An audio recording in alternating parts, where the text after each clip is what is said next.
Did you see the sign that I bought for in here as well? No, what's that? An AD6 Evolution sign. Oh, yeah. Made up. Yeah. It was meant to be about that big. Okay. I got centimetres and millimetres wrong. Oh, no. That's it, right? So that's it. Perfect. I mean, perfect how? It's good. It's good. Awesome. Okay, so, hello, welcome to the Vantage Point podcast. It's a privilege. Thank you. Now, there's normally a little thing I read off my screen, which is the intro to this podcast. I can't remember it, but basically, welcome to the Vantage Point podcast, where I, Glass Half Dead, talk about the things I want to talk about without having to worry about the analytics of YouTube. So join me as I turn the conceal order on what I want to talk about to an engage order. Oh, boom. Now, I have been doing this podcast for a month and a half. Okay. Now, I don't know if you've read it, but on Warhammer Community, they recently had a Vantage Point article. You are a trendsetter. Yeah, I mean, you know, my lawyers will be in touch, obviously. You know, that IP is going to be heavily debated. But somebody suggested I could call this Vantage Point Plus. You could, yeah. But then if I change the name, I've changed it, and then I'm copying them, I think. So if I just keep it as is... You stay on that engage order with the Vantage Point. You're fine. Okay, alright, thank you. There you go. So we just finished playing a game, hence why we have a little board here. Hopefully the audio's not too terrible for the audio listeners. And for those who can't see the board, there is a board in front of us that we've just played on. Between us, yes. It's looking lovely. This is, of course, your Octorious Terrain. Yeah. Yeah. Have you seen, I mean, I'm sure you have, the Chalnath Terrain? I have. Which is the old starter set from Kill Team 1 Terrain, I believe. I think it's exactly the same. Yeah, I think it's pretty much the same, isn't it? Yeah. Just what are your adds a bit thoughts more- on that? Adds a bit more height to things, really, and I think they've Yeah. got the scalable ruler as well, so just...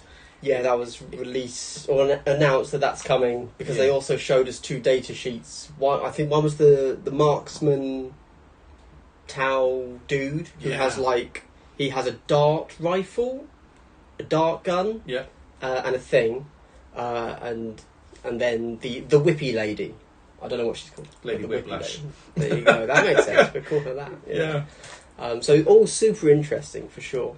Yeah, it looks like a really good set, actually. I think the models look really sick. Yes, so I got a little bit excited, and I... Not really on the back of that, but I always have this desire that I want to move on to 40k. Yeah. For whatever reason, whether it's content creation or gaming or whatever.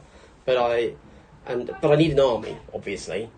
And that means I need some way to play it. And I don't like hobby, so for whatever reason, I'm really into the Kill Team theme, which is like Spec Ops, Tac Ops, that kind of thing. Like, what's the most Spec Ops army? In my opinion, Tau. Yes. Like, especially with the I can't think what they're called now. What are the recon guys called? Pathfinders. Pathfinders like super on point for special forces, insert raids and stuff. Well, I don't know what it is exactly, but I think just like the look of their armour looks to me like near future real world almost. Yeah. Like, you know, super stealthy cosplay Tac Ops. Yeah. But it's like I can almost, in the same way that like a lot of people like Imperial Guard because they're just like, oh, it's like the modern military. Yeah. That's cool. I kind of like the Tau because the infantry, even just the breachers or whatever, they look a bit just kind of, For me, they're like near future special forces. Yeah, for sure. Yeah. Well, like the guard stuff is probably like 20, 30 years ago. Yes, World War II. Yeah. You know, indeed. And so I've commissioned a guy to paint me a Tau army. Oh, sweet. So, yeah, I'm pretty hyped for it. What colours? Kill Team colours. Kill Team colours. Kill Team colours. So it's orange with like, it's not just black. It's like a dark grey, greeny almost. Okay. It looks awesome. Looks awesome. I'm really happy with how it's coming out so far. And like when the Pathfinders come along, they're getting bumped up, and hopefully we can get a battle report done with them. That'd be super cool. Like good. You know, if we could do a release day battle report in the style of Guerrilla Miniature Games, who just he gets it the day before, it's like bam, done. I don't know how. That guy's a machine. I don't know how he does it. Yeah. Oh no, it's work ethic. Yeah. Something us Brits don't have. Obviously. No, evidently not. But yeah, so I'm really excited for that. Definitely. Yeah, we should try and organise that and get Definitely. that done. Yeah. And the sisters. Yep. You know, let's stop jerking off the Pathfinders for a moment. The sisters, I like them. Okay. I like them. I think they look really nice in my colour scheme, which is like a golden red thing. Okay. But I'm not sure how the habits are going to look. I prefer helmets. Yeah. Yeah. But they look like they're moulded on. I think so. Yeah. Definitely looks that way, doesn't it? Yeah. Yeah, see, I've just never been a Sisters fan. Like, the new models look stunning. Like, just really, really nice. But just... So you hate women, that's what you're saying? Okay. Like elbow women. Yeah. That's fair. Yeah. That's fair. Those girls can move. Ethereal, unattainable, Just- not real. Yeah. Just imagine a night with Drakari Witch should be like best night of your life and the end of your life at the same time. Would you remember it? No, you're dead. Yeah, that'd be quite the night. Yeah. But yeah, no. So I'm really looking forward to Chownath. I don't know if they've said when it's coming. I've honestly forgotten at this point. But yeah, Warp Coven. We should probably talk about Warp Coven as they are the latest release. Oh, first before we get on to that, the Hunter Clade from AdMech. Yes. So when that released, for whatever reason, I just had like no interest in AdMech, and they just looked really similar to the Compendium to me. Did you have any thoughts? I think they had some new builds in it, don't they? I think because you can actually take, they can mix the stuff. Yeah. So you take the infiltrators and the, I can never remember what the Rust Stalkers. Because you couldn't take them; they weren't in the main book, were they? No, they were something else. They were just like the Sicarian data sheet. Yeah. And you could equip them however you wanted, but they were the same chassis, I think. Yeah. Yeah, so I suppose they are an additional unit in that sense. And you got the addition of the rules as well, haven't you? For the diktats. The diktats, yes. That's what I see everyone talking about. Yeah. But what does he do? Isn't he just a comms guy? Yeah, there's that guy, but they've also got the core rules as well, which allows them to... Their Holy Orders thing. Yeah. I don't know if they're called... Everything in 40k seems to have a Holy Orders now. But yeah, so they each turn, they choose, and it's a buff and a negative at the same time, right? So I think they've got a similar sort of thing in 40k where if they buff in a defensive thing, then they get worse in a shooting thing, etc. Okay. Yeah. There's like a middle ground, and it gets better and worse in each way. Oh, but there's also a nothing buff, isn't there? There's I just want to be play and stop. Yeah. Which is fair. But anyway, I don't know. They didn't really jump out to me. See, I was very, very tempted to go for them. Oh yeah. Okay. Yeah, I got to play them previously, and so sure. I quite enjoyed playing them. The weapon systems that they've got there are quite cool. They do have good gunners. Yeah, obviously. Yeah, they've got some very good gunners. Yeah, some very, very good gunners. But just because I've got Veteran Guard, they kind of fill a similar niche for me, but with in terms of number of models and but they've just got like a bit more combat options, I guess. But so I didn't go for them because I've already got 6 teams. I'm struggling to play the ones I've got right now, so it was a tough call, and just unfortunately for me, they're just a bit too similar to my Veteran Guard to work them again and separate team. Interesting. But I might go there in future. We'll see. Sure. I mean, that's how most people play Kill Team. So no, I think that's how I'm going to be playing Kill Team. As soon, like when the new thing comes out, I'm going to play that one now. Yeah. Because and we're only getting even if we get one a month, that's still more than enough time for me to assemble a team, play a bunch of games with it, and then move on to the next one. Yeah. But yeah, for whatever reason, AdMech just didn't do it for me. Don't know why. I love the models as well. I think Kill Team's probably one of those good opportunities to play those models. Yes, sure. Not COVID, honestly. I've just got over it. Let's hope not. Confirmed non-COVID cold. But yeah, I think I might dabble in the future. I think there's some really cool stuff to play with there. Okay. Especially as mixed with Rust Stalkers, I find them quite fun to play with actually. Okay. Yeah. I suppose if I had to say one thing that I do like in hindsight, in retrospect, it kind of looks like that's how it's going to be. The White Dwarf teams are now a squad of 10 it's a slot based system. Yeah. Whereas before, I think in Compendium, everyone was a bit like, right, so there's just no list building then. Yeah. Now we see that the list building is slots. Yeah. It's you get however many slots, 10, 12, 15, whatever it is, but we are allowing different unit options to take up different number of slots. Yeah. Which I think, oh yeah, okay, sweet. Like that. I didn't like it when I first saw AdMech, which I think possibly because I didn't get it yet. Yeah. But then now that I've seen that Warp Coven and seen the sorcerers, the rubrics, maybe I'm wrong. Maybe they're going to drop the slots from here on.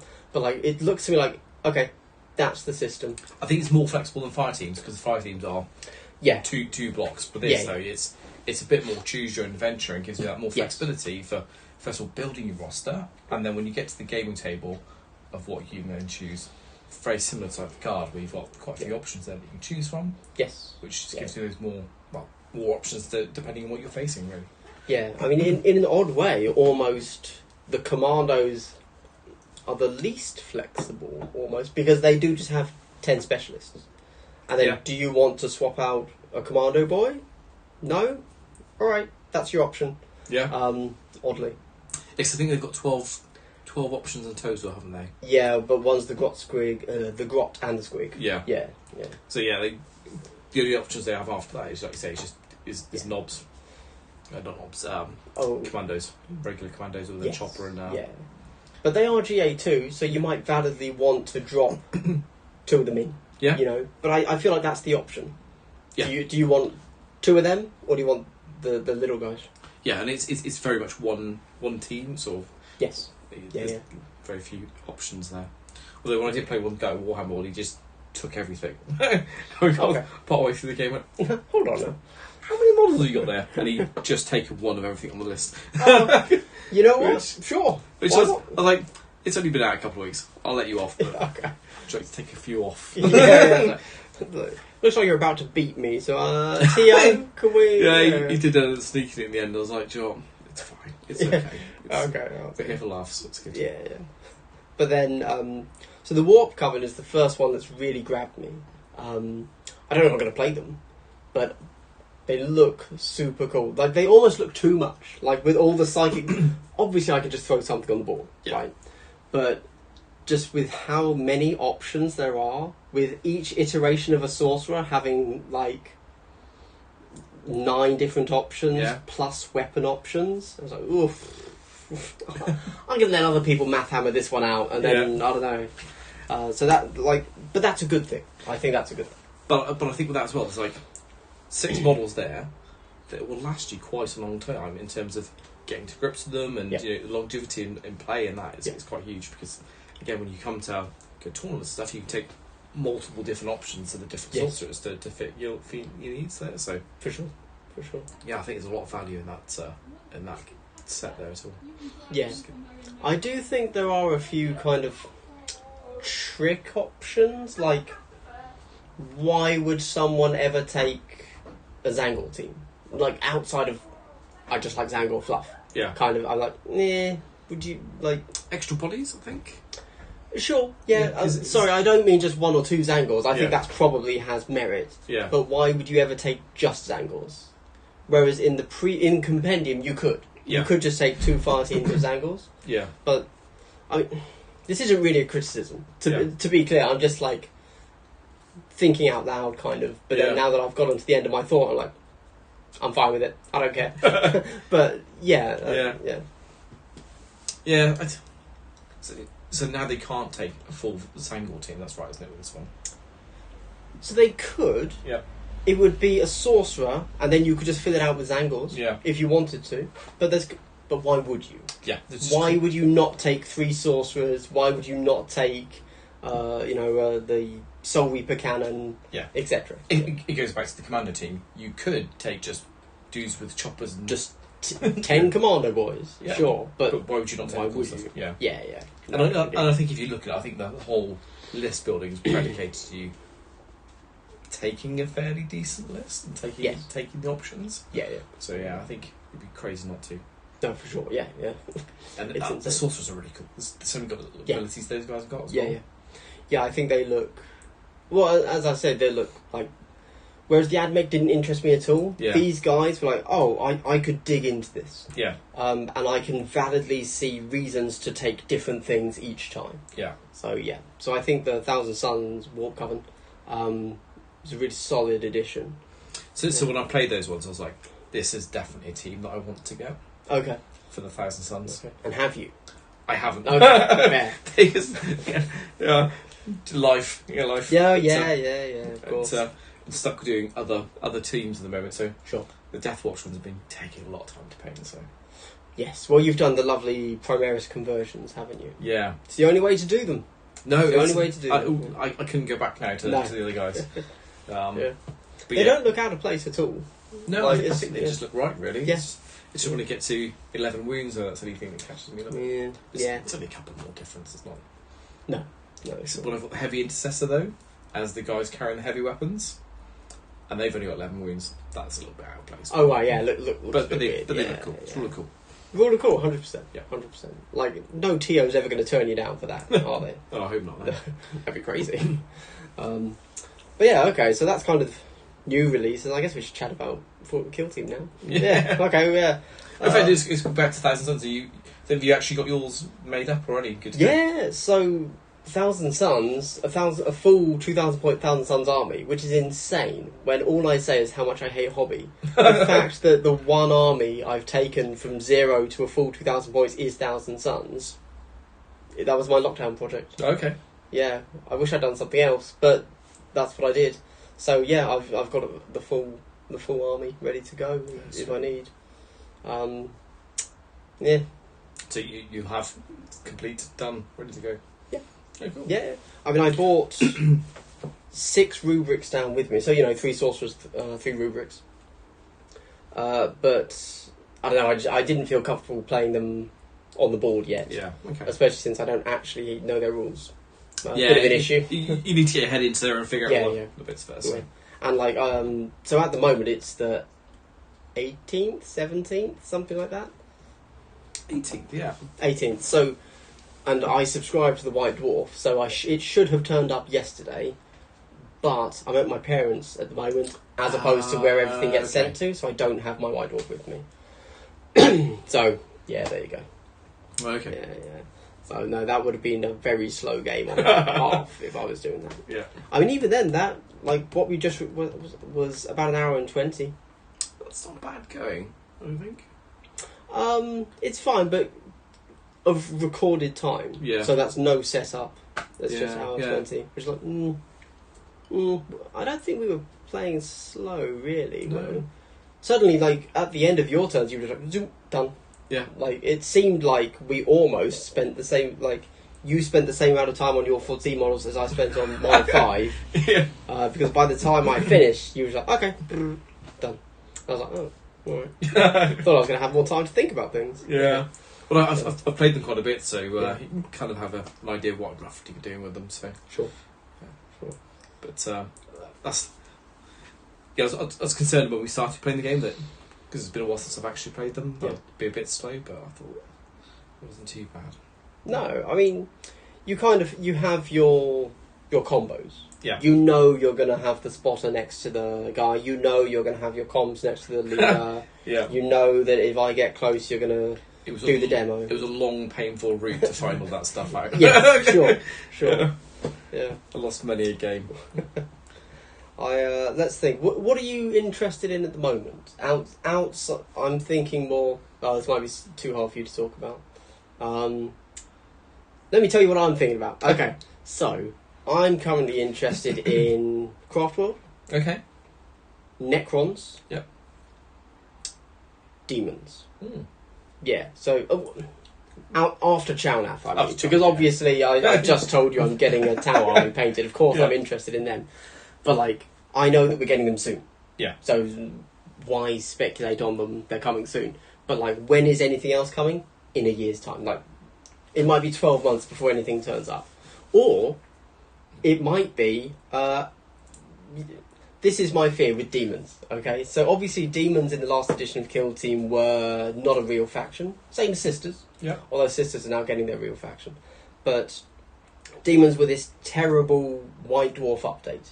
I'd be feeling the same way if I was taking Kroot, for example. Okay. Because they weren't a real faction. And I'm scared that they're now included just because they should be. Okay. And so they're not getting a real faction. You know, or if they are, I don't know, there won't be they'd be an afterthought, as they were in the previous edition. I don't think they will be, because I think from what we've seen with the slot building for other factions, demons would fit into that really easily. Yeah. Because it's just, now instead of taking a fire team of one of the 4 gods, it's like, oh, well, you just fill out your 10 slots. Yeah. Put whatever you want in. But then, yeah. So that seems like an easy team to kind of do in that regard. So I'm quite enjoying doing the my Death Watch at the moment. I'm just for me, there's so many options in that I can add in. That I find it quite enjoyable, really. Just like all the warriors have different builds that you can go for. And the fighter has different builds. For some reason, I only just realised today the sergeant can take a plasma gun as well, so I have to make another model up for that guy. Okay, I mean, plasma gun's good. Yeah. Why wouldn't you take a plasma gun? Is there a reason? No, if the plasma's available, you go for it. Yeah. You should always take a plasma gun. Yeah. AP 1 and 2, like you can't. Yeah. You can't go wrong with that. And then you can still take. You can obviously take the one fighter. Can you take a second? No, I think just one fighter is your restriction. Okay, so you'd only really have one melee focus guy then. But then everyone can have swords, can't they? Swords, yeah. Oh, yeah. You can have an entirely sword focused army if you want. You can go full combat. Mm. So you got the sergeant, you can go combat. Yeah. And then you got the three or four warriors. Yeah. And then you take the fighter as well, so you got full spec team there. Or you go the other way and go heavy shooting. Where then you have a plasma gunner, the sergeant with plasma. Yeah. And then you take the heavy gunner then with a the frag or the frag. Yeah, so I'm torn between the two. Yeah. Okay. Because with the frag you don't get the double shoot. Sure. Because it's not bolter. Yeah. But it's not heavy, which I only realised. Right. Which is pretty good, and that it's is pretty AP1 nice. as well. So you got some good manoeuvre with that. So you can either do the blast weapon, or you can do the AP1. Yeah. And it's not heavy? Not heavy. So if you want to get around the board as well, so with the move, dash, and get into position to shoot that thing, it's pretty good. Yeah. Also, like, I think that, maybe there is room in certain builds to go all bolters, and then you're really using that bolter discipline, then you probably want to take the heavy Infernus bolter. Yeah. But otherwise, I mean, as you said, so you're taking a gunner with plasma, a leader with plasma, and potentially a frag guy with a frag. Yeah. It's like, well, then you've only got 2 guys using bolter disciplines. Like, is it worth it at that point? Don't know. Situationally, maybe. Sure. But I'd probably just go on the manoeuvrability with those guys then, so ability to move, shoot, and then get back into cover. Yeah. And just stay down the survival routes. Yeah, I think a lot of people at the beginning, maybe still now because it's still the beginning, let's be honest, have been focusing really heavily on bolter discipline. Yeah. And so what that means is you get out, you shoot twice, and then you're just in the open. It's like, I'm going to kill you now. I mean, 3-up save is good, but if you have a plasma, that's probably a dead and ring. Yeah. So, I think getting into the habit of move, shoot, move is definitely how Marines have to play. Well, because in the game we just played then as well, you impulse discipline turn 1, and then didn't actually shoot. Yeah, so... Well, you let me take it back. I did. Yeah, but then I did use it turn 2, and I didn't actually use it. Yeah.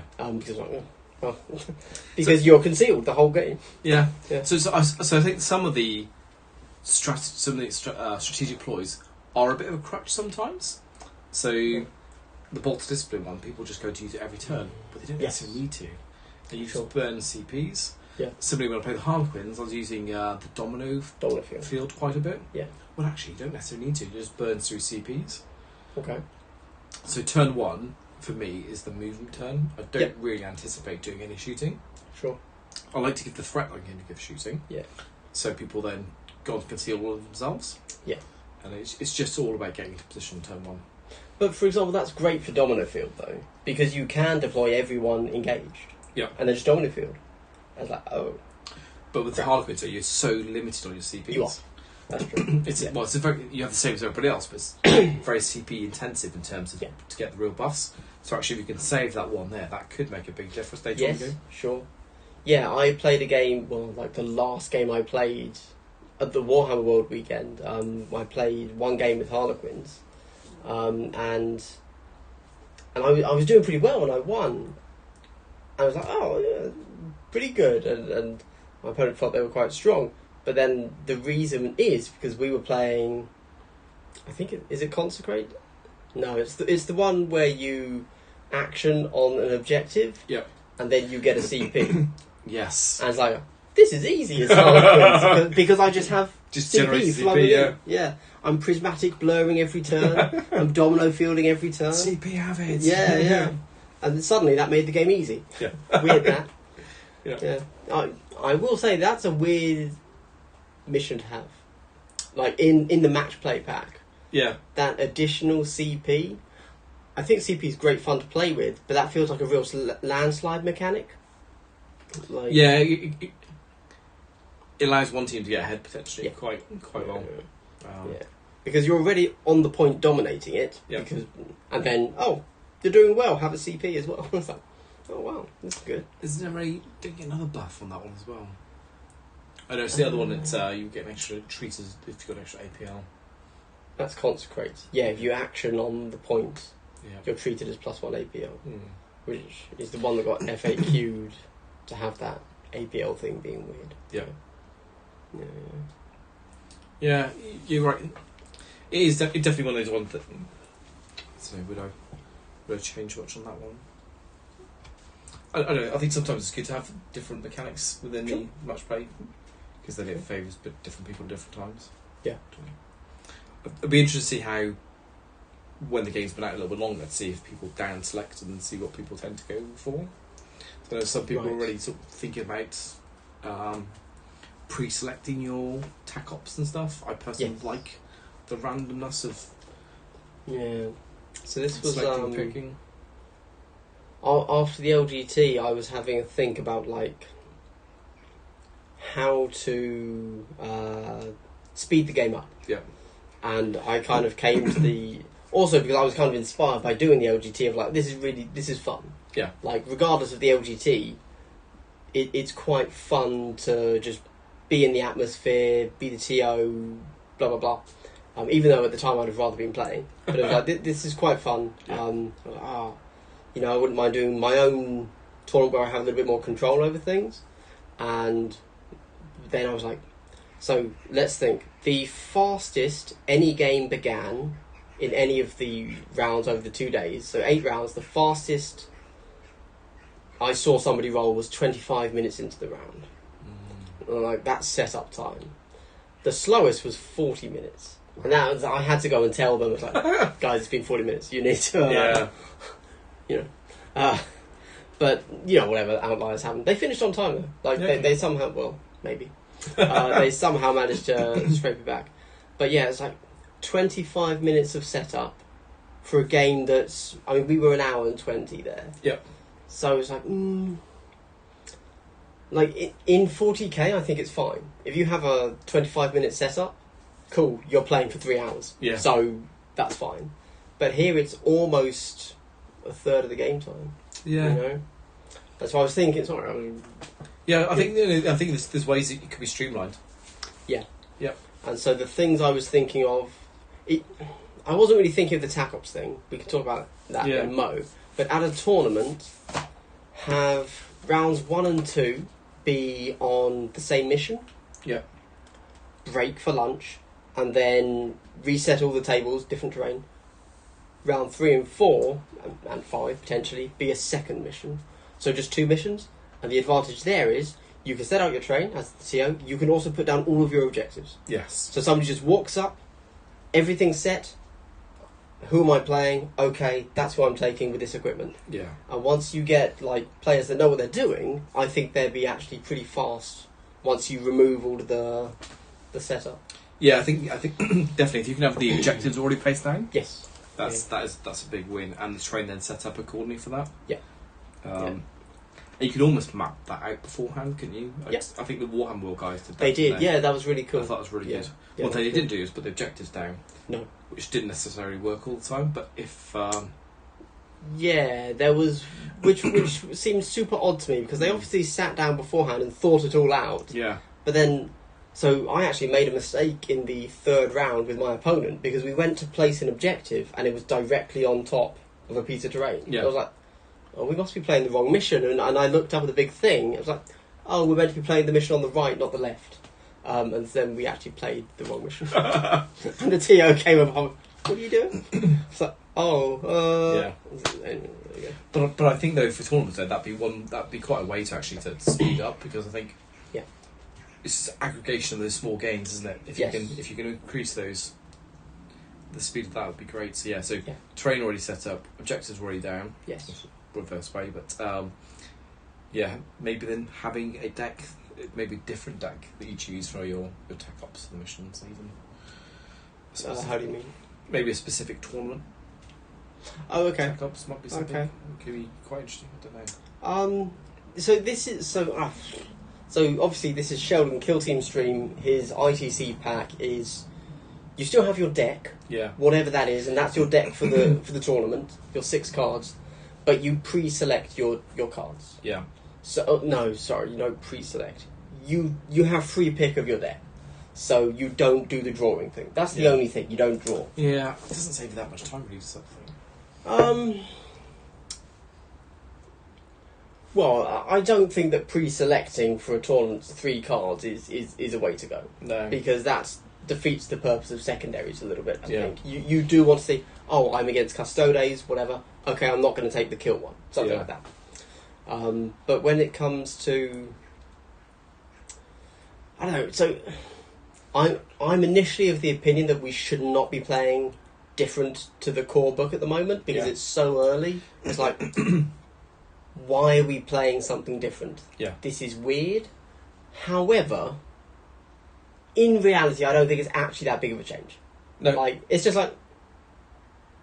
It feels like it's a change for the sake of making a change, but whatever.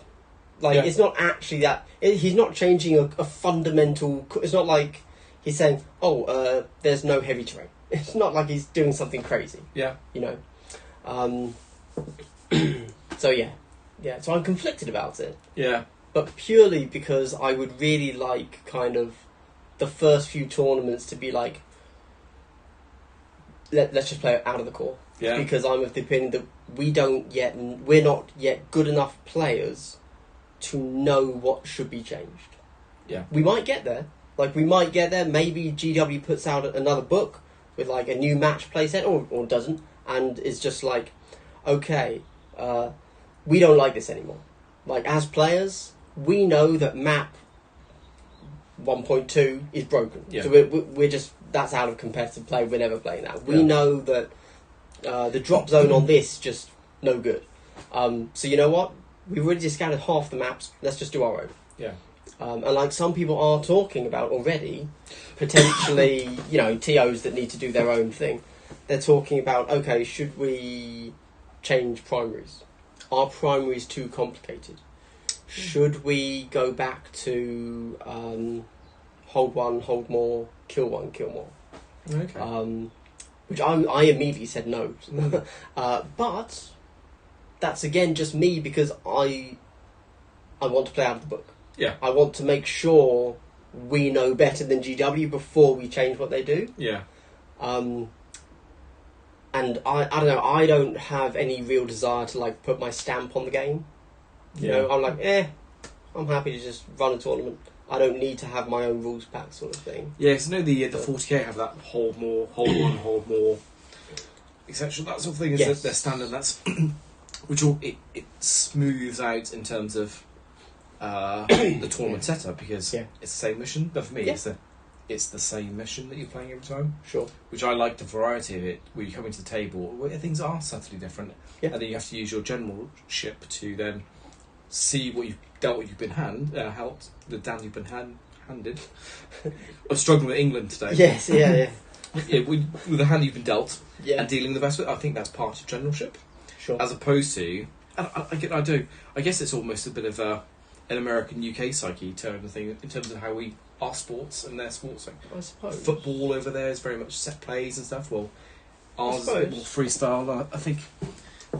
Certainly, when I've spoken to, for example, like Beerenid and that ilk, they seem to be very much of the opinion that they want zero randomness. Yeah. They want to go into the same matchup, and the only difference is the opponent. Yeah. Everything else is identical. Yeah. Which I think is, valid. It's like there's merits there. Yeah, it's it's an IndyCar racing approach, isn't it? They all have the same car. Is that right? Isn't that F1? I don't know. I don't know. I'm making analogies about things I don't really know much about. But that's much like a space combat in Babylon 5, isn't it? Have you watched that? No. Oh, okay. But like, I understand that desire to remove randomness, but and I also totally agree that there is too random. Yeah. Like, I don't know what, but there's definitely too random. Like, let's say, this would be too random. Here you go. Here's a good example, which someone could use. Every time you want to activate an objective, you have to roll, and on a 4-up, you get to do it. Yeah. It's like, wait, so I just don't score that objective? Correct. Yeah. It's like, what? It's like, yeah, okay, that would be weird. Yeah. That would suck. But then, what's the slippery slope? Where do you get to, like, yes, this is an acceptable amount of randomness? Obviously, we roll dice. Yeah. Right? So, like, there's an amount of randomness. Yeah. That it's we part can't... of the course, really, isn't it? Actually? Yeah. Well, it comes down to terrain as well. Like, I know 40k guys, they've got these set maps that's all symmetrical and stuff. And for me, I lose a little bit of immersion with the game here because I'm not playing chess. I don't want exactly the same ball. I want things that are asymmetric, a little bit different. There's decisions to be made, especially when it comes to choosing attacker and defender. Okay. Having that asymmetric board means you have to make a decision, and it affects the game. So I chose this side for our game, and I think it was a subtly better side to be on than the side that you had, and it gave me an advantage, but at the disadvantage that you got to counter deploy where I was. But so for me, I like it. I don't think necessarily a random game, but I think I like a game where I can come to the table and I have to look at what I've been dealt and then make the best of the situation I've got. Because I think, as a military person myself, I can relate to that because although we plan a lot, nothing ever goes to plan. What is it? No plan survives contact with the enemy. No, it doesn't. Yeah. And we've also got to plan early, plan twice. Or 4, 5, 6 times, So... Let's think. So player plays terrain is something to discuss, and also what you just said there, which I've now blanked on, was also something to discuss. So I blanked on it. I've blanked out too, mate. I don't know what I said. It was a very good point. Definitely, no. Definitely good point. So this is so in the old kill team, this came up quite a bit. Like, again, acceptable levels of misfortune, if you will. So there was, I think it was at Nova. Two players, one Orcs, one Tau, got to the final, and they happened to end up playing on a board that had the short edge deployment and not a huge amount of terrain. And as soon as you chose Tau win. Yeah. You don't need to play the game. Because the Orcs are obviously a melee team. Yeah. At the time they didn't have flash kits or whatever, so it was just like, oh yeah, okay, the Orcs have no chance. And so Tau won it. And it's like, is that an acceptable level? Like, even though you could look at it and say, oh yeah, the Orcs can't win.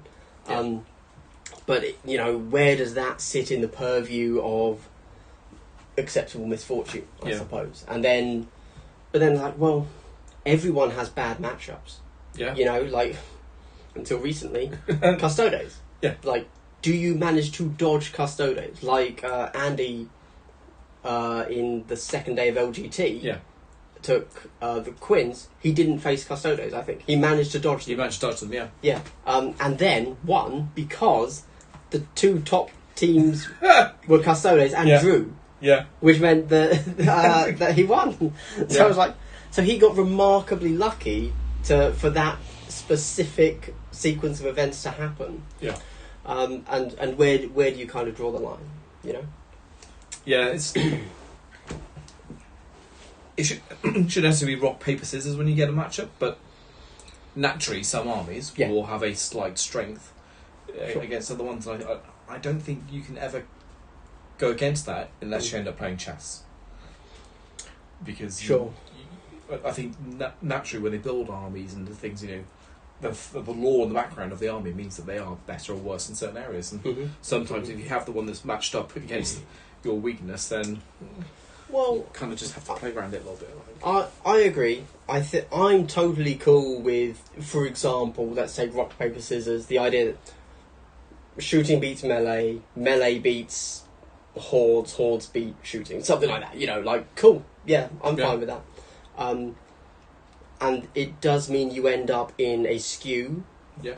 But when we're seeing more and more, like on the Warhammer community meta watch articles and stuff, I like that they're giving us like actual percentages, and I think that we need to start thinking a little bit like in the competitive scene when we're trying to balance things out. Like, okay, well, if we know that this faction, Custodes, has an 80% win rate, should we change them? And then if we could get even more, obviously it's the second month after. I was thinking hypothetically, like if we know that every single time, I don't know, Harlequins play Vet Guard, Harlequins lose 80% of the time to that particular matchup. Yeah. It's like, then I think it's pretty fair to say, oh, well, that's really unlucky if you draw them. I was like, should you step in?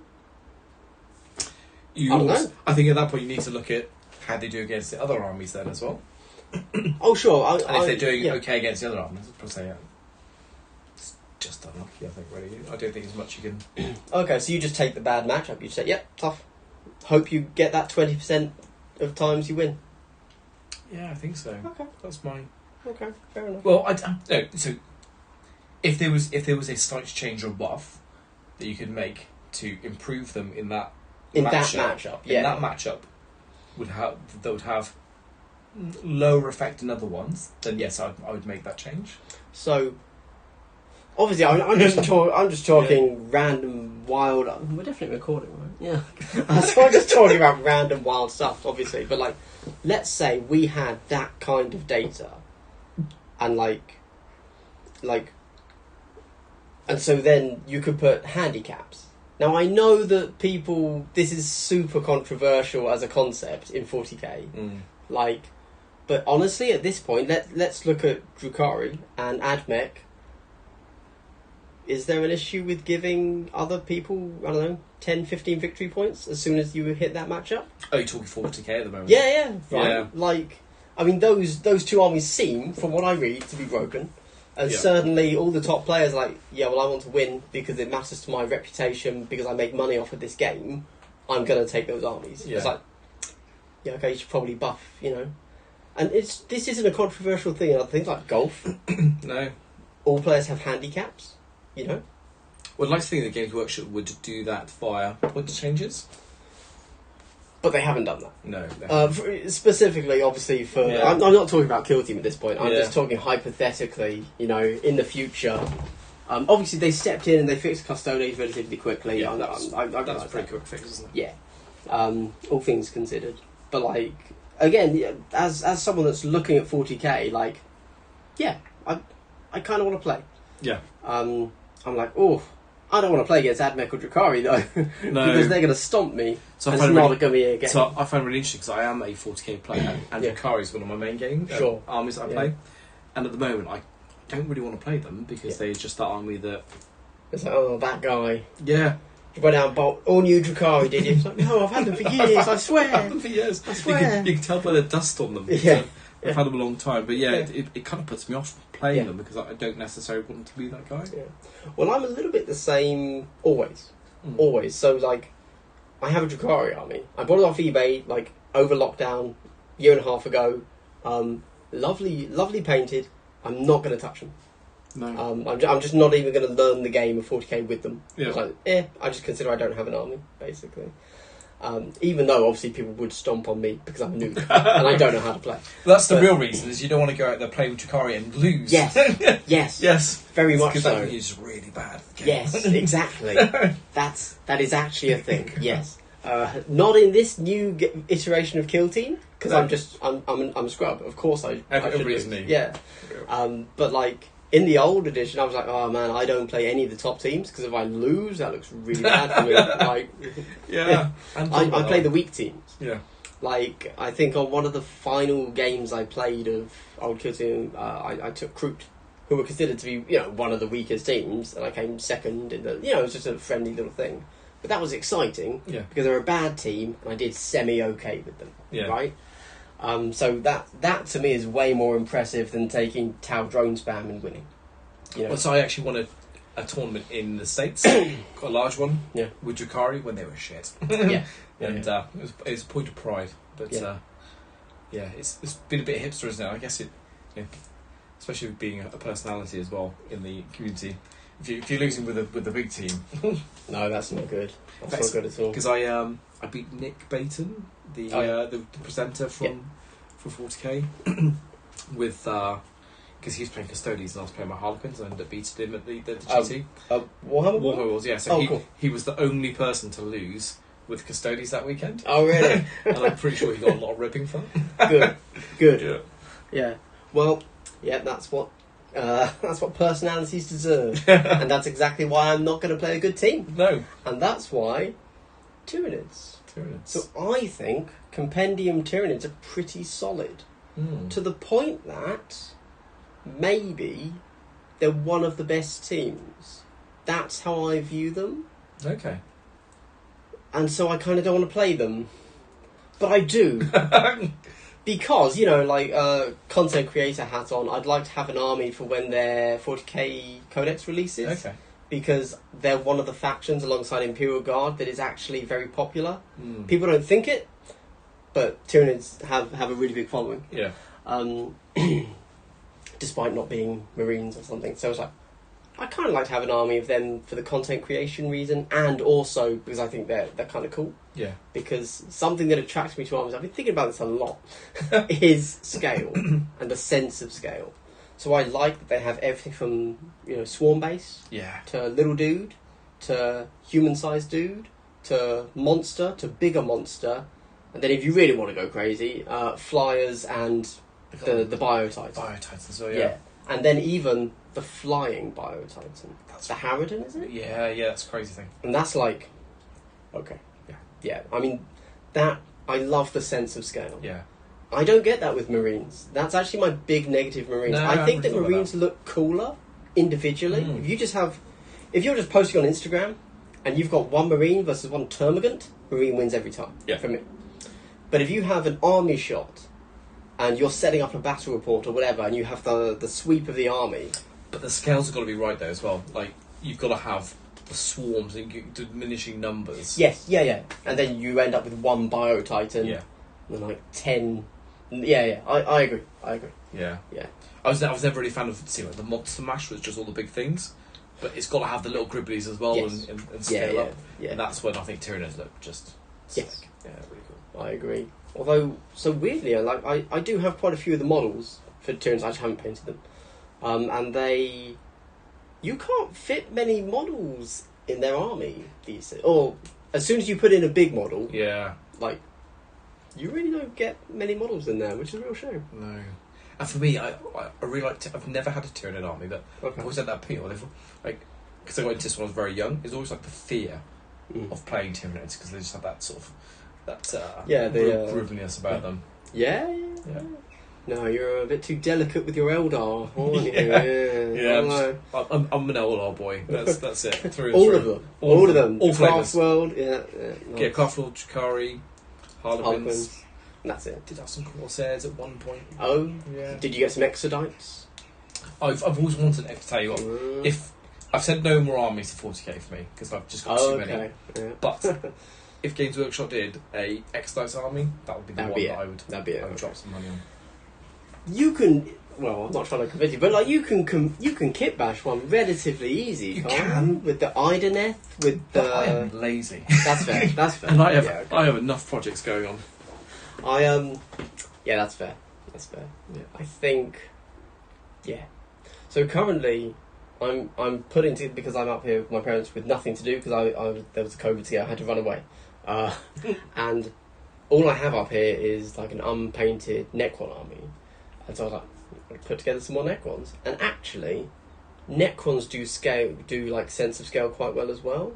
Like, yeah, they do actually. Their vehicles are very well sized Yeah. compared to their infantry. Whereas, for example, a little Rhino, I don't care. Yeah. That's not interesting.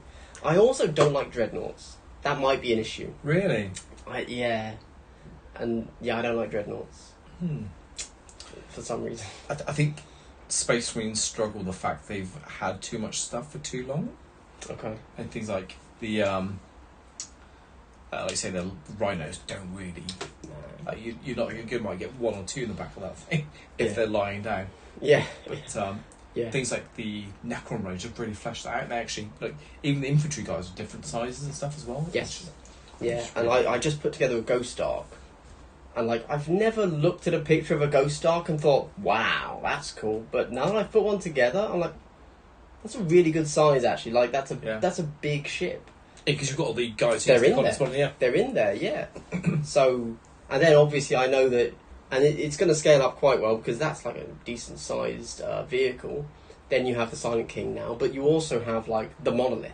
Yeah. And then the Obelisk, which is just huge. Like, those are huge. Yeah. And what I love about those is that how the models fit the background as well. Like, have the little portals and stuff, and you can imagine like waves of these guys coming out. They've got the flyers as well that can do like the deep strike portal things. Yeah. So cool. Yeah. No.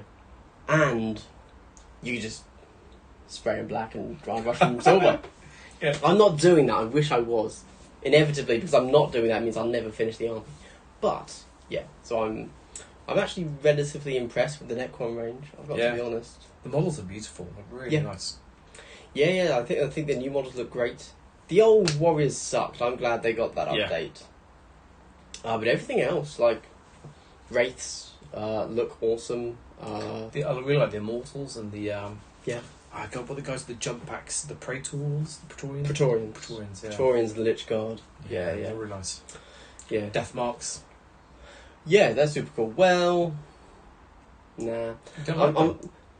They're fine, but to me, they've just been completely outclassed by the third-party models with the cloaks. I'm like, they're just better. Yeah. Outclassed, 100% for me. Yeah. I have them, obviously. So, at some point... So this is... I was thinking about this earlier when we were talking about like the slot build system.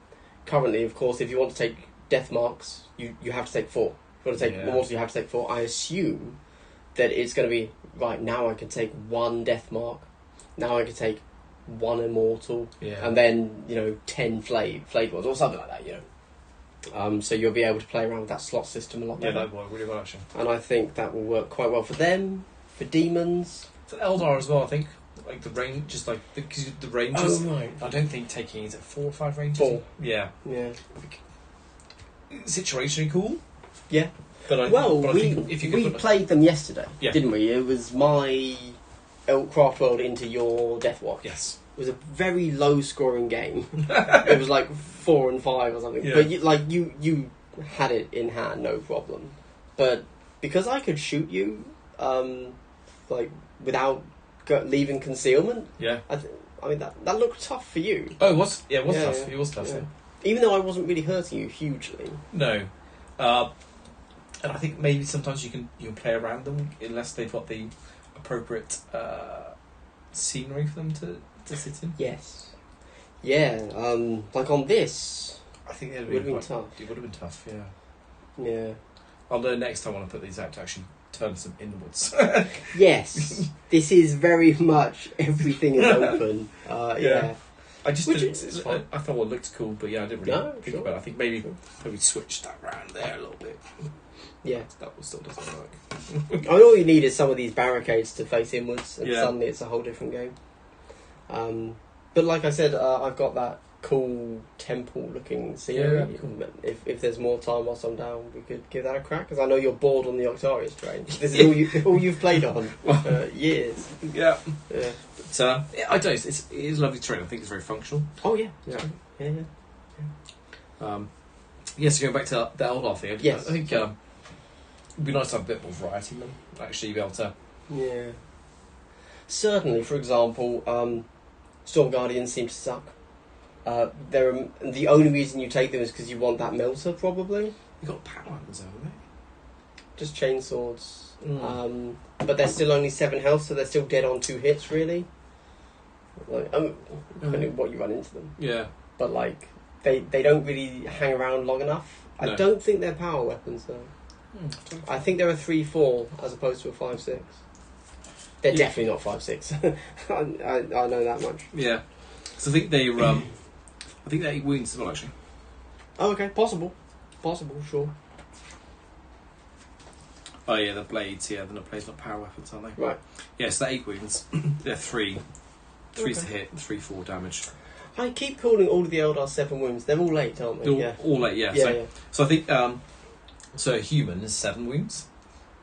Yes. Okay. The And- Eldar are slightly tougher. Slightly tougher. Okay. So they're at the 8 wound base. I think the problem with them is that if you're an Eldar person, and I kind of view all Eldar as the same, I'd probably rather just play Harlequins. You know, Yeah. because you're the same number of models. Is that right? Well, if you take Rangers and Dire Avengers, you're 8 models. So I think Well, I think we're Harleys. probably looking at isolation, and we got to think about it as a roster, haven't you? And sometimes it could be that you're going up against an army that would be at a disadvantage if you took a close combat type army. Sure. So I think that's probably when you take them. Or when you Sure. go, I'm just going to run a Storm Guardian army. No, of course, yeah. Yeah. But I don't know, I haven't seen anyone have any success with the Storm Guardians so far. Or, well, Craftworld in general, to be honest. But, you know, maybe they could do things. Who knows? They would have definitely struggled in that last game. Yeah. Because, of course, the big advantage of the Rangers is that I can stay concealed and shoot, but you manage to have the vantage point there. Yeah. So you'd be able to kill me, and you can get past the heavy cover with the spotter. Yeah. So it's like, oh, yeah, you can still just kill me. Yeah. Yeah, so they got a 5-man team, haven't they, there? Yeah. Those guys. Yeah. Which, when you compare them, if you double that, that'd be 10. Yeah. And 10 of those versus 8 Harlequins doesn't really match up, really, is it? No. Not at all. No. I mean, the fusion's nice, but Yeah, it's got Fusion and Flamer. Yeah. Flamer. I'm coming round to Flamer. yeah. Okay. I'm coming round to just the consistency of rolling 5 dice and only needing 2s. Well, especially when you're re-rolling 1s. Yeah. Maybe I'll take aim all the time, yeah. Yeah. Yeah, that's pretty good. No, I think you're right. The Storm Guardians are a little bit lacking there, aren't they? I think. Do you have any thoughts on demons? This is me quizzing you about compendium teams that you haven't touched in 2 years. Yeah. I think demons have come out of it looking pretty solid. So my thing that I take away from demons is I just love the bloodletters. I thought bloodletters are just badass. I think you could just run 2 fire teams of bloodletters. That's probably what I do. Right. Well, I don't know. I really like Disgusting and Resilient. And you're not losing that much killiness, really, in my opinion. And Disgusting and Resilient really throws people off their game sometimes. Yeah. But, yeah. Because the bloodletters are damage 4/6, lethal 5+. Yeah, but the Nurgle are also 4/6. They just don't have the lethal 5 up. They swap the lethal for disgusting. Yeah. But sorry, they also lose a movement. That's their big issue. So for me, it's kill team's a movement game. Yeah. So if there's any way I can get extra movement, that's why I think actually the demonettes are pretty good because they get extra black to their movement For a ploy. Yeah. Yeah. And then, weirdly, the Bloodletters have amazing shooting as well. Do they? You can give them the equipment. Yep. Which is I can't remember what it's called. It's like brass skull or something. Okay. Really good. Brass skull, where is that? It's the Scorched Skull. 3 piece. You can only put 3 on them. Okay. But I mean, look at that. Yeah. That's not bad at all, is it? Yeah, it's cool. So I think It's that's... kind of like a crack grenade type thing, isn't it? So it's But it's not a grenade. no, it's not. It's just a gun. Just a gun. Yeah. It's just a gun. Just throwing a scorching skull at you. Over and over. Yeah. Well, in fact, because there is a model with the scorching Yeah. skull, isn't there? Yeah. That's exactly what that is. That's really cool. So, really good. Yeah, I'll take And that. is that P1? No, it's AP1. just AP1. It's just AP1. AP1. Just take that. Three gunners, and then if you had 2 teams, I think they're 6 each. Yeah. So you then have 3 gunners and 9 dudes charging at you. That's a pretty terrifying team, if I'm honest. Yeah, that's pretty cool. It's not the most flexible, but I think it probably wins some games. Yeah, I think so too, actually. Yeah. Because I think combat's more difficult to play in this game, but I think it's probably more rewarding when you actually get in. Because I think you've got a better chance of killing things. Sure. But you've got to make sure you can take some hits back as well after.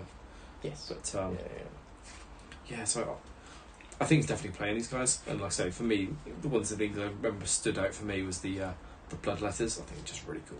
Right. Really, really cool. Yeah. But again, I think the nice thing about it is you can mix and match, can't you? I assume that in their White Dwarf release, you're going to be able to take whatever you want. But in this, you just take 2 fire teams. Yeah. So yeah. Yeah, so if you've got resilience for putting things on the objective in the back, then you've got demonettes or Bloodletters running up. Yeah. I've never really been a fan of the sort of the blue and pink horror thing, but No. Okay.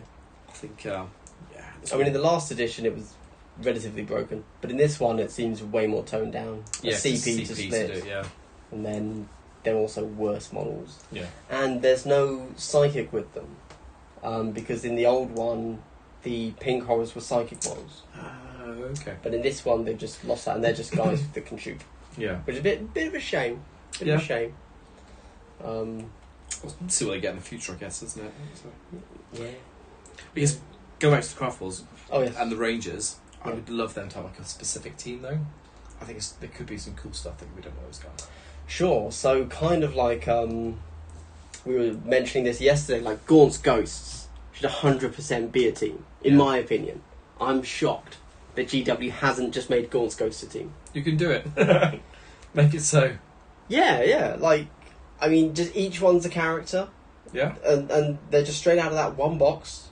And then I was saying to you, like, so they all have their individual little ability, much like the Vet Guard. But then because their special thing is Camo Cloak, or whatever, Tanith Cloak, just tweak that one rule that they all get, the Camo Cloak, until they're strong enough. Yeah. So whether it's the Croup thing, where if you're in cover you get a 4-up save, or if you're in cover you always get, retain 2 dice. Like just keep tweaking the one rule to its balance at only 6 dudes. 6 dudes, isn't it? And maybe give them some sort of ancillary support attachment type thing as well. Sure, yeah, so they can still take, cooldown barrage or whatever it is. Faster yeah. Or maybe you could just keep the ones they've got and maybe just allow them to take any one at any time, but 1 per turning point. Oh, yeah. So each turning point, pick one of the 4. Yeah, to pick one. So you essentially get 7 actions out of your 6 guys, kind of, almost. Yeah. And I'm just saying, easy things to do. Yeah. And just like the Black Templars box, I still assume we're gonna get that at some point, because it's almost custom made for Kill Team. Like that Black Templar box, it's got like a Blade Guard dude. I can't remember, they're not called Blade Guards, are they? They're Blade Templar Sword Brethren, who could be the leader. And then you can take X neophytes and X initiates. That's like awesome. Like that, it seems like a perfect Kill Team. Yeah, it would be a good box actually. Yeah, because I guess in the future it's going to get released as an individual box as well. A combat patrol. Yeah. No, I mean those. Oh right, yeah. The a box. It looks like a temp box for those dudes. Yeah. So yeah, you could easily. Yeah, it would be cool, wouldn't it? Yeah, I mean that seems easy. And then there was that whole leaks thing with Craft Worlds getting a bit of a range refresh but who knows? And then also, from the sounds of it from that leak, who knows if they're true, the Chaos seemed to be getting like a complete overhaul on the Possessed side, and really? also on the Renegades, like the human cultist side, because there aren't any good cultist models. So I assume that bit's true. The Blackstone Fortress. They were alright. Yeah, You're right. they're fine. All the ones that were in the Dark Vengeance box set, going back some time. Yeah, but you can't buy them. I don't know why they didn't sell those. No. I think they were cool models. Yeah, I'd buy those. Yeah. Even though they're like Cadian level chunky. Yeah. I'm like, fine. Yeah, definitely. Yeah. No, I think we should see what happens with the next releases. Yeah. No, indeed, of course. I mean, we're still super early. We don't even have our next quarter's expansion yet. We've only had two. It's been 2 months. Yeah. 2 months. Yeah. Probably, if I had to guess, 7 weeks. 7 weeks. Because I think it released the last weekend of August. Yeah. And we're... I feel like I'm living some sort of dystopian time for killteam. Yeah. It's... Yeah, I don't know. I don't know. I don't know how 40k players manage it. Like, to be in a release cycle, which is obviously what we're in now. Like, yeah. Killteam now has a proper Games Games Workshop. Workshop. Have they? No. No, it's been No. here's We your book. had Core Book, which is everybody's core. We have Elites, everybody gets Elites. We have Commanders, everybody gets Commanders. Yeah. I loved that. Mm. I really liked it. Everybody got updates at the same time. There was no, like, oh, how long till my codex comes out? Yeah. You know, it was just like, yeah, everyone's on the level. Yeah. And maybe the level was bad because it was very unbalanced. Yeah. I don't know. But, like, yeah, I don't know. I really like that release schedule. I try not to talk about it too much now because it's a fantasy that's not going to come back, obviously. No. And I don't know if I really like this kind of release schedule. I don't... This is Patreon only. Nobody's going to hear this. I don't like it. Okay, and I would prefer to go more almost Magic the Gathering style. Like, if you want to make it a competitive game, don't make each faction chase the next thing. Because I think that's how Games Workshop does it, and I'm sure it works brilliantly for business. But, like, I would honestly prefer to have... Okay, so let's just assume we're stuck in this cycle now until we all get out, until every compendium gets their new release, their real release. I would honestly rather buy, from then on, like a Book of Corsa that gives each faction one new unit. Like, as if we're getting our Elites faction. So, let's say Craftworld, they get their new thing, which is just the compendium but with slots. Yeah. And then, next quarter... It's the next season, you know, like Magic. They get access to Banshees. Guard get access to Ogrins. Blah, blah, blah. And you have to buy that book, and that one book gives all of the factions one small thing. Then, chapter tactics, whatever. And then the next thing would be another new unit. So, Striking Scorpions, Rattlings. You know, I would much prefer that. Okay. Some people wouldn't. Yeah. And some people would be like, oh, I only play this one faction. Why do I have to buy a book just to get that? Yeah. Yeah, I don't think you please everybody on this. No, of course. I think in an ideal world you would have, like, from the gamer's perspective, you'd have a season, wouldn't you? And seasons, that's the word. Yeah, so you get a season. So season 1, here's your book. Here's your compendium book for season 1, and everybody's got the balance for this one, and then season 2 comes along and then you get the book for season 2, and that's you good for 12 months. I think but I think with that though, there's the initial hit, and then you're waiting then for 12 months for the next thing to come out. No, I completely agree. I think the reason Magic gets away with it... Addict. Me too. You know, I have issues. But, like, I think the way Magic gets away with it, possibly, is that it's so competitive. There's always Friday Night Magic. Yeah. You can go to your local card store. there's a table this size with 7 people playing on it, and I was like, let's do it. And I think just because of the nature of the tabletop game, it's a bit more of a thing. Yeah. And without GW stepping in and saying, we're doing a kill team circuit, this is our 3-month window, we're doing whatever, right? Yeah. We're doing X tournaments officially sponsored by GW or whatever. These are the 10 places. At the end of these 3 months, that's our season. Well, however long a season is, 3 months, 6 months. I don't know what a season is. We'd have to figure it out. Whilst this season is out, this is the rules pack. We are also going to release one new faction during this season. You know, one at the beginning, one in the middle, whatever. Yeah. Then I kind of get behind it, especially if they gave us that little bit of a heads up on what's being released and when. You know, they've done the roadmap, right? Yeah.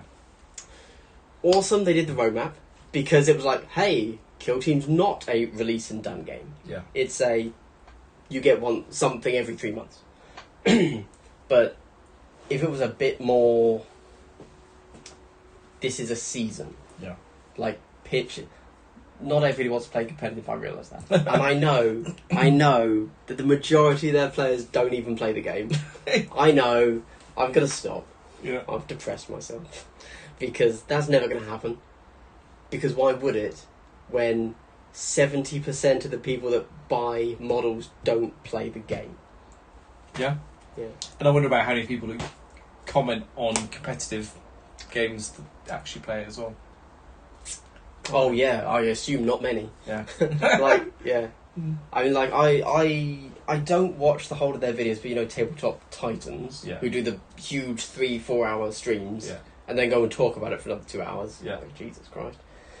It's kind of that's the night. yeah. They deserve their money, is all I'm saying. It's a long night.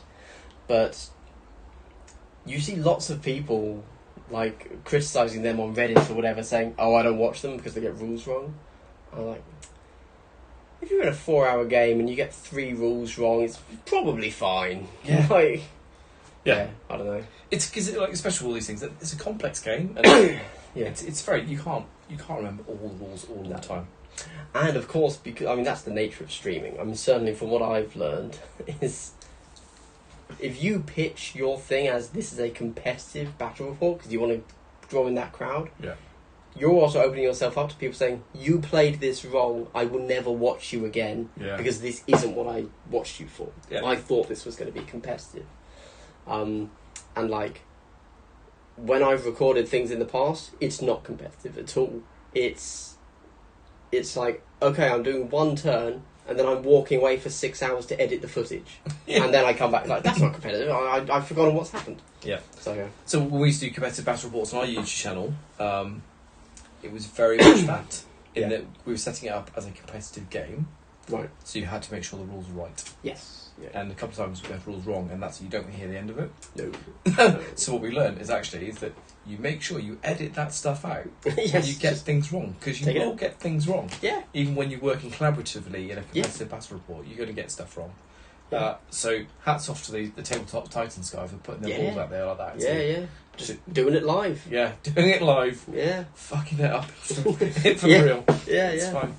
No, I think they do great stuff. You know, good on them. I'd love that setup, and I would love that routine of just, hey, Saturday night is our Let's do gaming it. night. We're just a couple of lads playing a game, Yeah. and there's a couple of thousand people watching us. That'd be awesome. It's kind of like my That'd be OnlyFans page, really. Yes, indeed. Yeah. Okay. Yeah. But no, that would be great. Just hats off to them. Definitely. Yeah. I mean, you know, like, no one's doing it for Kill Team. There's no way to get that many viewers for Kill Team. It's just not the same With thing. this But- eye candy that we've got here, mate, Well. it's Yeah, I actually just split the screen down the middle, and I'm just talking to myself. I went away and put on a different shirt. glasses versus non-glasses. Yeah. It's good.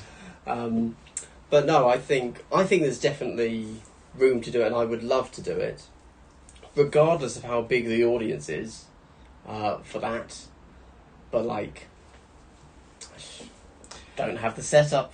No, but know? I think we can work on it, and I think I think that I like what they've got there. Is they've got like a little community there. Like they have the one guy who comes up and gives them $20 every time because that's just what he does, and they have a chat, and there's the people who come back there, and there's people who are just chatting on it's their meetup, isn't it? It's where guys go, Saturday nights is my time when I'm going to watch Tabletop Titans, and so who I've never met in my life. I don't even know his real name, but he's got this little chat name there, and we chat about stuff. Bushmaster 69. All right, mate. Okay. Yeah. Was that your one? $20. You're my friend now. It's okay. Don't worry. But I think it'd be cool to get that little community going, and I think that's where Kill Team can have like a very nice community. For sure. Like, I would love to arrange it, but I just can't at the moment. Yeah. But I mean, so this I've just bought an iPhone 13, 13 Pro, specifically with the intention of being able to easily stream. So this is I could do this instantly. Yeah. And all it is a laptop connected to my phone. And that I know, okay, ignore the fisheye distortion lens because of how wide we are. I know, yeah. But like, this can be set up immediately. This takes zero effort. Obviously, the audio is going to be a bit meh, because it's just the iPhone thing. Yeah. But I have an XLR microphone. Yeah. Like, I could have just stuck it here, but it's at home, as opposed to up with my parents. But like that's easy to fix. But we can work on in my purpose-built studio. Exactly. Or my garage. Maybe a heater next time. There is one in here. Yeah. That's another thing we used to do. We used to do the battle reports in Andy's garage, and then there'd be this moment it's freezing outside. We'd all have our coats on, and we'd like do the bits. We'd like and then take them off. Be on t-shirts. Quick chat, and then we'd have to switch the heaters off as well. And like be freezing. Like the 30 minutes when you have the chat. Yeah. No, I'm not up for that. I like being warm. Yeah. Yeah, I'm going to be honest with you there. I'll sort that out for next time. We'll put some drapes down. It'll be fine. Oh, okay, perfect. Yeah. Awesome. Okay, well, I mean, do you have anything else to say about Kill Team 40k? Anything like that before we kick off? I'm generally loving it. I'm really enjoying playing games. It's great. And, just can't get enough in right now. That's really... Yeah, well, real life keeps getting in the way. Certainly. I'm the same. I'd love to play more. Yeah. But I just can't. I just can't. Yeah. Awesome. About 7 or 8 years ago, I was playing like 6 or 7 games a week. It was great. I can't do that these days. That's too much for me. But yeah. No, that's bad life. Yeah. Awesome. Well, thank you very much, Wes. Thank you for coming to the real Vantage Point. The OG. Exactly. Yeah, I was first. Yeah. And cool. Good games. To get some more in soon. Yeah, hopefully. Right, well, thank you everybody for watching. If you've made it this far, I assume you're hobbying. In that case, let me know what you've hobbied on, I guess. We'll see you again. Cool.